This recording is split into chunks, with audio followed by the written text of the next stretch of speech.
Welcome to Love Lines.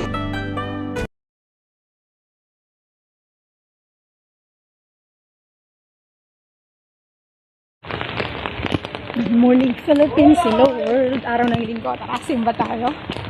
Ulan. Oh, may doggy. Patingin sa akin. Maulan. Nauna na si Love Lines Jr. Ayun na. Naka red and ano ba siya, brown. Coffee brown. Mocha. Naglagay lang ako ng konting mat ang pula-pula pa. Sobrang pula. Tapos nilagyan ko ng ipinatong ko sa ibabaw ng aloe vera lip balm ko. Ay, walang tawag nito. Maulap. Hindi nakikita yung araw. Walang asul ang langit, puro puti and grayish cloud. Grayish clouds, may paru-paru. Umuulan o pati ko guys, drizzle, ambon, hindi siya malakas na ulan. Ano yung fruit o ang aking favorite fruit. Okay, teka lang. Wala pang harang, maulan kasi. Pero malapit na yan mag-start ang misa. Kasi 9:30 yung mass, umalis kami 9:25 sa aking Willow. Advance yun ng like 6 or 7 minutes. Waiting for the day. Ngayon lang dati. Nakapatos ako ng black with black na medyas.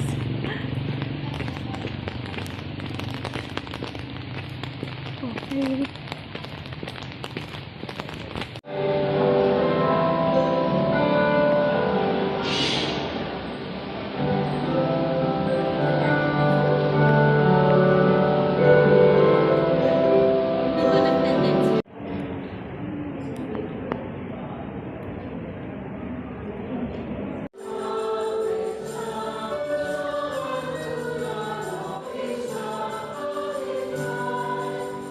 A reading from the first book of Kings.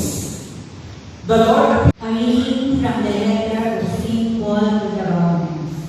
Sabihin ng Diyos kay Solomon ang kahalagahan ng kanyang hiniing, pusong marunong makinig at umunawa upang pamunuan ang bayan ng Diyos.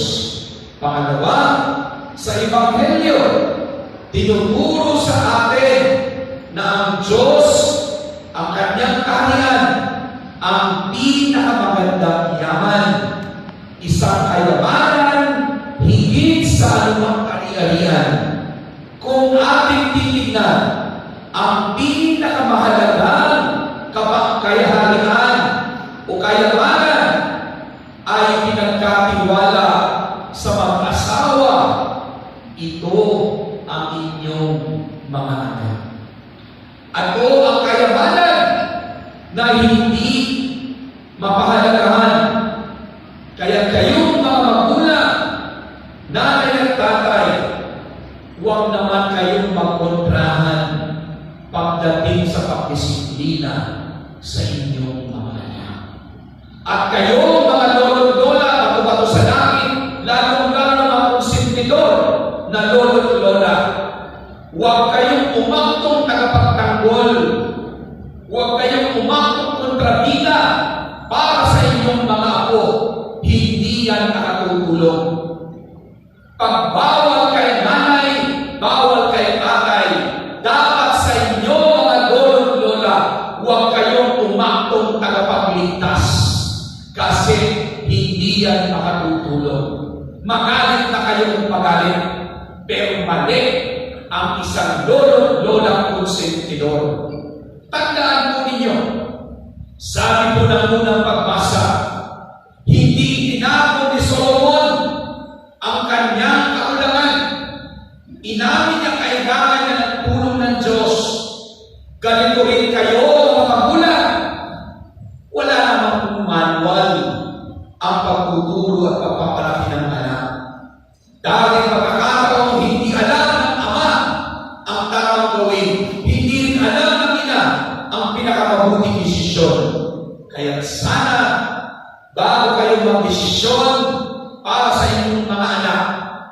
mag-usap kayo, mga mag-asawa.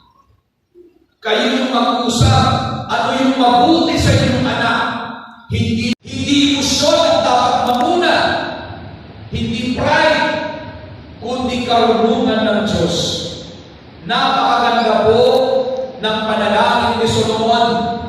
Hindi siya nagkunwaring maalam. Kaya kayong mga lolo't lola, hindi naman ibig sabihin kayo yung nakakatanda. Dapat kayo yung nasusunod sa pagbubog ng inyong mga apo. Mali. Hayaan nyo ang inyong mga anak. Hubugin nila sa tamang alam nila. At yung mga unsolicited advice, pakitikot yung bibig.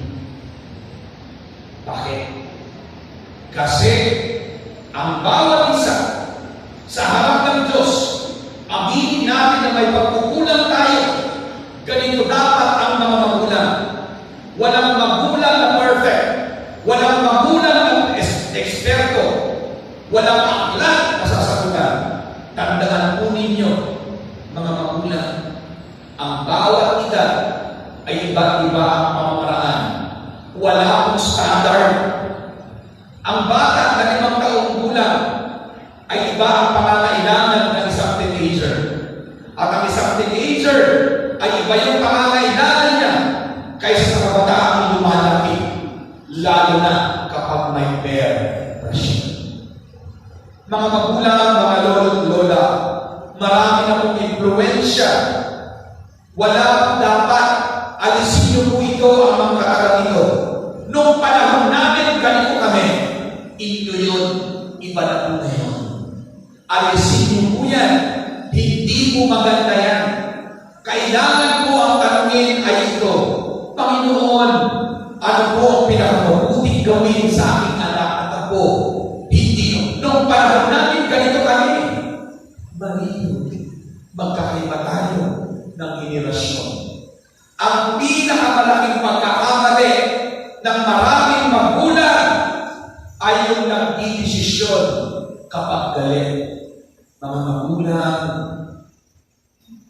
magulang, mga lolo at lola, kapag galit kayo, huwag kayong magdesisyon para sa inyong mga anak. Mas piliin nyo ang magbutong hininga at tumahimik kaysa magsalitaan ng hindi magaganda ang mga bata kapag galit kayo. Kasi pagsisi umuno, kadalasan ang mga bata hindi nakikinig. Ingatan po ninyo, mga mag-asawa, bago nyo pagsabihan ang inyong mga anak, mag-usap muna kayo. Ano ba yung tama na sasabihin natin? Ang panalangin ay hindi tanda ng kahinaan. Ito ay pinagmumulan ng tamang desisyon at karunungan. Kapag may malaki kayong desisyon tungkol sa inyong anak, magdasal muna kayo. Tandaan niyo po ito. Sinabi ni Jesus sa Ebanghelyo, kapag natagpuan na ang tunay na kayamanan, handang isuko ang lahat para rito. Sa isang pamilya, ganito rin po. Dapat ito yun. Mga anak, sa pamilya ko, ang mga anak, ang pinakamahalagang regalo, pinakamahalaga na kayamanan na pinagkakatiwala, hindi dapat laging tagapili kung sino yung kakampihan ng inyong anak. Sino ba kakapit dito? Kay lolo, kay lola, mama o papa? Walang gano'n. Walang gano'n. Sa Ebanghelyo po natin, mga kapatid, sinabi ni Jesus, ang taong nakatagpo ng kayamanan ay handang ipagbili ang lahat para makuha naman sa pamilya po natin. Ganun din. Ang mga anak, ang pinakamahalagang kayamanan na pinagkatiwala ng Diyos sa inyo. Hindi sila pag-aari, ipinahiram lamang sila ng Diyos. Kaya mga kapatid, ang responsibilidad natin na tatanda, ihanda sila sa misyon at huwag dalhin sa konsumisyon upang marating ang tamang misyon. Kaya nga, mga magulang, mga lolo at lola, makinig kayo. Kung tunay silang kayamanan, hindi lamang dapat sila binibigyan ng magandang edukasyon, hindi lang bagong cellphone, hindi lang komportableng buhay. Mas mahalaga, mabigyan sila ng tahanan na puno ng pagmamahalan, paggalang, at pagkakaisa. Alam niyo kung bakit? Maraming mga bata ngayon, lumalaki ng maganda ang buhay, ngunit kulang sa katatagan. Huwag mo silang protektahan sa problema. Turuan mo silang harapin ang problema. Kapag nasira yung laruan, huwag itapon. Sabihin nyo sa kanila, anak, gawin natin. I-repair natin together. Ano yung kulang? Ano yung nasira? Para alam nila ang tunay na troubleshooting sa buhay. At sa maliit na yun, nagkakaroon kayo ng bonding. Alisin natin ang throwaway culture. Turuan nyo silang magluto, turuan nyo silang magsaing. Hindi yung lahat nakahangin na at cellphone na ang inaatupag ng inyong mga anak. Mga magulang, bago sa langit, pamaan sana. Lalo yung mga tamad na nanay at tatay, na pag nagtatanong yung anak, cellphone ang binibigay. Kapag umiyak, cellphone ang binibigay. Alam nyo, pagtanda nyo, kapag sila na ang naghahanap buhay, anak, usap na tayo, ito mama, cellphone, maglaro ka dyan, busy ako. Ang tawag doon, ganti-ganti na. Mga magulang, kapag yung anak nyo, mga apo nyo, enjoy them. Huwag na silang takasan. Bakit? Pagtanda nyo, kapag kayo naman ang naghahangad ng atensyon, sasabihin niya, ay, ako makakalahin yung trabaho ka na. Kasi nung bata siya, nung kumapit siya sa'yo, ay, nakala, ang init-init, ano ba yan? Tingnan nyo, kung anong ginagawa nyo sa kanya, ano ang espiritu sa kanya, yun din ang sasabihin nila sa inyo. Kung sinisigawan ninyo, minumura yung mga anak nyo ngayon, kumanda kayo, pagtanda nila, umurahin, ibulahin. Kaya mahalaga mga kapatid, yung mga sinasabi nila, unin nyo sa kanila, sapagkat ito ang magiging gabay nila. Tandaan ninyo, ang batang itinuring na kayamanan, pinalalaki sa pagkakaisa, hindi sa kompetisyon, sa atensyon at konsumisyon at pagkakaroon. Mga kapatid, kung papansinin po natin, ang pinakamabuti sa ating anak, hindi porke, hindi problema kung magkaiba ng pananaw ng mag-asawa. Ang mahalaga, nagkakasundo kayo ng tamang salita at programa sa inyong anak. Lalo na sa mga nanay at tatay, mayroon pa akong kilala ang mga nanay, mahilig sa violet. Please, mga magulang, kapag ang ama nagsabing hindi, huwag niyo naman kontrahin ang mga anak niyo, lalo pang nakatalikod ang asawa. Please, kapag ang ina ng disiplina, huwag sirain ng ama, at higit sa lahat, huwag makialam ang mga lolo at lola sa pagdisiplina. Matulog sa namin sa pagdisiplina ng mga lolo at lola. Totoo yan. Totoo yan. Kaya nga ang kahilingan ni Solomon, dahil hindi para sa kanyang sarili, kundi para sa kanyang mga tao. Ganyan din ang tunay na pagmamahal ng mga magulang.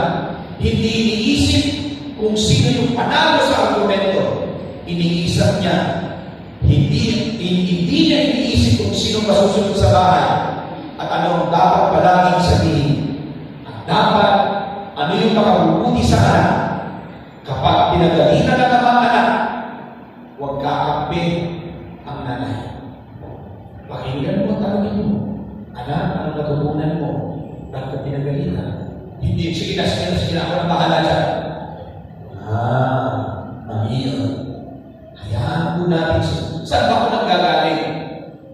Sa akin pong practice bilang isang social worker. Ang naging problema ay yung mga konsentidor ng mga lola at mga nanay o tatay. Diyan lumalabas ang mga sumayin na anak kapag hindi niya alam kung sino dapat ang susundin at inisipin na sa kanya. Kapag sila'y lumaki na, marunong na sila mag-manipulate at mga tao. Sa araw na ito, mga kapatid, kapag tayo ay dumating sa puntong ito ng ating buhay, hindi sinabi ni Jesus na itapon ng luma upang tagabin ng bago. Marami tayong matutunan sa mga matatanda. Marami tayong matutunan sa mga magulang. Pero hindi rin sinabi niya na ganito rin ang tungkulin ng mga magulang. Ituro sa inyong mga anak ang pagdarasal, pagkalat sa nakatatanda at pagsisimba. Sapagkat yun yung ating kinagawian. Ito yung luma at kayamanan. Ngunit huwag naman natin isarap sa bagong katuruan ang ating mga anak at ako. Ituro natin ang sabay ang kahalagahan ng panalangin sapagkat doon matutuntun nila ang landas patungo sa kabutihan at tama. Amen.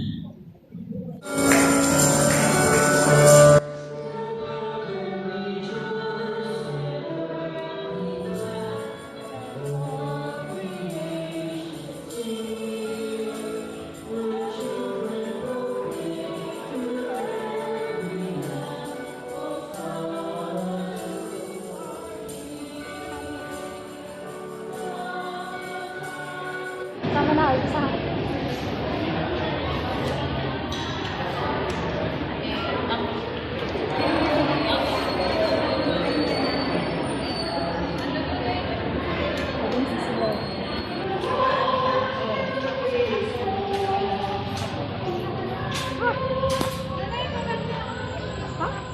Saan punta? Ayan. Word for the day. Ano word for the day? Yung wisdom of Solomon. Pinakatopic ni Father yung kayamanan. Kayamanan yung nasa gospel kasi. Yung anak ang kayamanan. At ang kayamanan na yan, kailangan turuan ng tama para makapag-desisyon ng maayos, para makomplete yung kanyang misyon. Ang ganda na. So, wisdom. Hindi hiningi King Solomon ng kahit ano, kundi ang magkaroon siya ng pusong alam kung ano ang tamang mali para mapagmamahalaan ang napakaraming tao ng kanyang kaharian na mamanahin mula kay Haring David. So, maganda yung sermon, naka-record ko. Na-record ko yung karamihan sa part kasi maganda. So, panoorin nyo na yung sermon, review na lang. But, yun, all in all,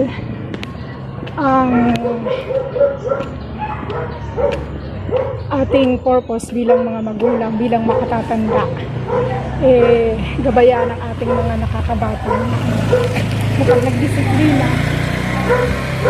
ang isa, huwag maging kontrabida yung iba. So, mag-usap. Open communication. Bawal maging konsentidor sa paggawa ng mali. Kasi imbis na maging mabuti ang resulta, makakasama. So, akala mo makakabuti yun sa kanya. Gumagawa ka ng mabuti ngayon, para pagdating ng araw, mali ang result. Pag kinukonsinti ng mga matatanda, yun ang gawa ng bata. So, once na nagdisiplina, totoo yun eh. Once nagdisiplina ang tatay, wag maging kontra ang nanay, lalo na yung lola at lola. Maraming ang ganun, napapasama. Nagiging rotten spoiled. Rotten as spoiled. Yung aray ko, yung bata. Yung bata o yung result pag tumanda. Okay. Hi doggy.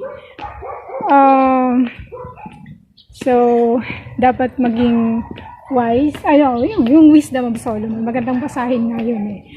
And everything na magde-decide tayo, magdasal para magkaroon tayo ng guide. Magdasal. Kasi andyan ang Holy Spirit para bigyan tayo ng malinaw na pag-iisip. Kapag nakalooban, linuwanagan ang ating isip na makapag-desisyon tayo ng tama at naaayon para maging safe. Maging maganda yung outcome. Okay, so that's it. Alright, thank you so much for watching. Have a good day. God bless. See you in the next. Shout out Luchi and Retro aking channel members. Thank you for staying in the Galaxy of Super Love Stars. Maraming salamat, viewers and everyone, and subscribers. Now, if you want to join the channel, hit the join button. Thank you once again. See you in the next. Have a good day. God bless. Don't forget, God loves you. Enjoy God's beautiful creation.